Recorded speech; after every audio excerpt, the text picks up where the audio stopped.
Hi everyone, welcome back to my channel. Today we're going to be doing a side-by-side comparison of Paco Rabanne's Invictus Victory versus this is such a tongue twister.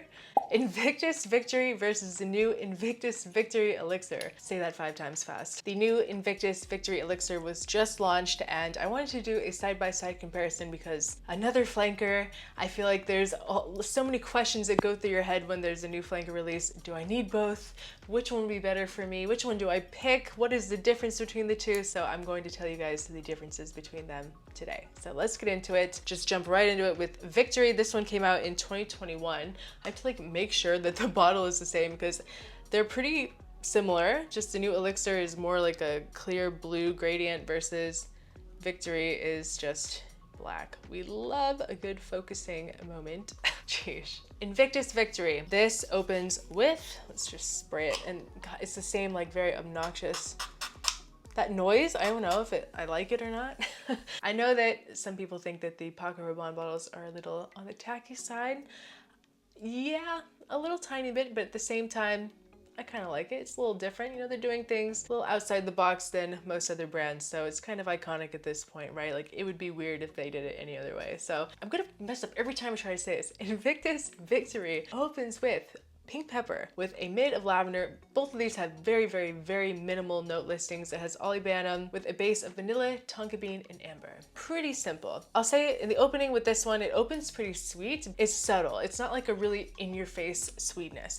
It's a little more on the quiet side. But I get, just right off the top, I get this huge blast of vanilla, really pretty gourmand facet, because there is some freshness here, but it definitely is gourmand at the heart of it. It's a very, very vanilla dominant perfume. Okay, now let's just quickly spray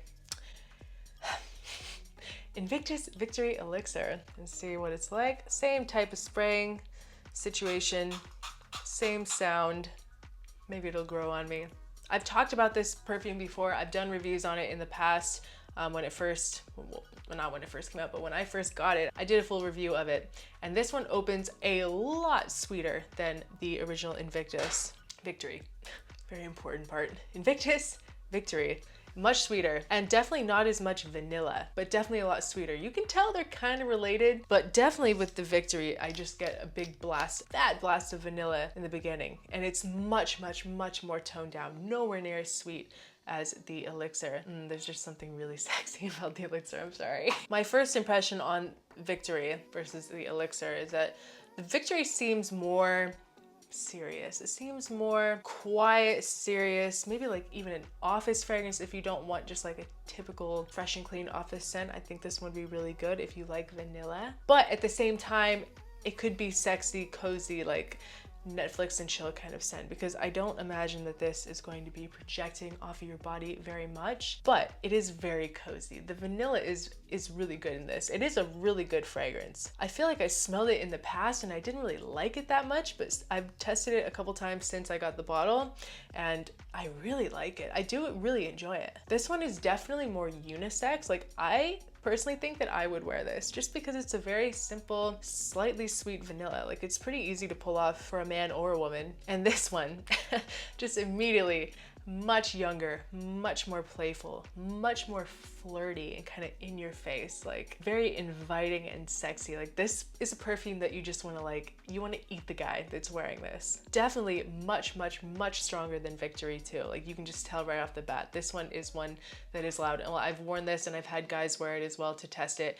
It's loud, it projects, it's very, very, very, very sexy. And it gets compared a lot to Jean Paul Gaultier Le Beau Les Parfums, which, yeah, I can definitely see it. There is a very slight coconutty feeling to this, kind of like a tropical beachy vibe to this too. I definitely see that, but I still need to do my side-by-side comparison, the battle of the perfumes between Le Beau Les Parfums and Invictus Victory. I do plan on doing this, but I want to do it on the beach or something. I get kind of bored filming on the same backdrop all the time. I like to go out and try new things, try new places, get some different scenery for you guys to make it a little more interesting than just here in my fragrance wall. You know, we need to get some fresh air, we need to get out of here. So look forward to that coming very soon. But yeah, it definitely has that touch of coconuttiness.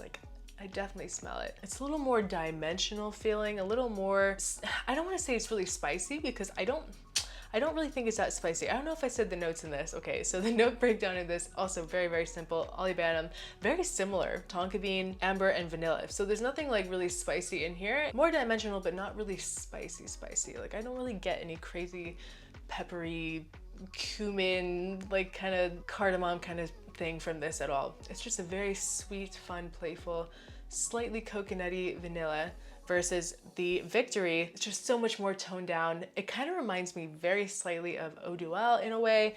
Kind of has a very slight green touch to it too. Very, very slight, but it is there. It does remind me of Eau Duelle a little tiny bit. And I did compare them before I filmed this video. It's really pretty. There's a very subtle spiciness to this with that pink pepper. Very, very subtle, but it's definitely there. Really, really mass appealing, really nice to smell. Like I said, very cuddly. You're on a date, you're doing a Netflix and chill, or you're at the office and you don't want something offensive and you don't want something that's just like a typical, what, like Prada L'Homme, you know what I mean? Like you want something a little different. This is perfect for that. And also any ladies watching, this is really good for a lady too.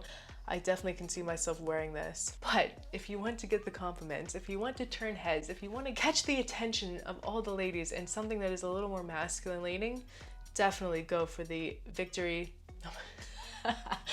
I am going to drive myself crazy. Invictus Victory Elixir. Please, someone count how many times I've messed that up in this video. It's ridiculous. I definitely prefer this one. This is so sexy to smell on a man. This is a beautiful release by Paco Rabanne. It's always just so refreshing and good when the new flanker is it's a banger as well. Like I'm so happy that this one turned out so good and so freaking sexy, and I love to smell this on a man. And I know that Le Beau Le Parfum is very popular. It's very hard to get a hold of. It's been sold out on FragranceNet forever, and if you do want it, you have to order it from either like South America or Europe, because for some reason Jean Paul Gaultier has not brought it over to the US yet. Hopefully they do in the future, but I mean, it's been out for a while now, so who really knows. So this is an amazing alternative to that. And like I said, I'm gonna be doing the side-by-side comparison of the two so I can give you guys like a real breakdown of what the differences is between them. But they definitely vibe and are very similar. So it's a great alternative to Le Beau Le Parfum. If that's one that you've been waiting to come over to America for a while, this will definitely get you a lot of positive attention to the Elixir. And yeah, so if you want something loud and fun and flirty and sweet and coconutty, definitely go for the Invictus Victory Elixir. And if you want something a little more tame but vanilla, definitely a very strong vanilla scent, but more toned down, not as masculine, more unisex, definitely give Victory a try. They're both fantastic. I don't really have a preference. I mean, the preference would just be that I'd rather smell the Elixir on a man, and I would wear Victory for myself. Like I could see having both of them in my collection, and maybe for you as well, just depending on what your goals are and when you want to wear the fragrances. I think they're both worthy to be in your collection because they are different enough and they're both very good. And the price points are not horrible. Paco Rabanne is a pretty decently priced house. So yeah guys, that's my side-by-side comparison of, here we go. Let's see if I can get it this time. Paco Rabanne, Invictus Victory, and Invictus Victory Elixir. Side-by-side comparison of the two. Please leave a comment below what your preference is. Have you tried both of them? Which one do you like the most? What is your favorite Invictus out of all of them? I would love to know. Thank you guys so much for watching. I hope you enjoyed the video, and I will see you guys in my next one. Bye.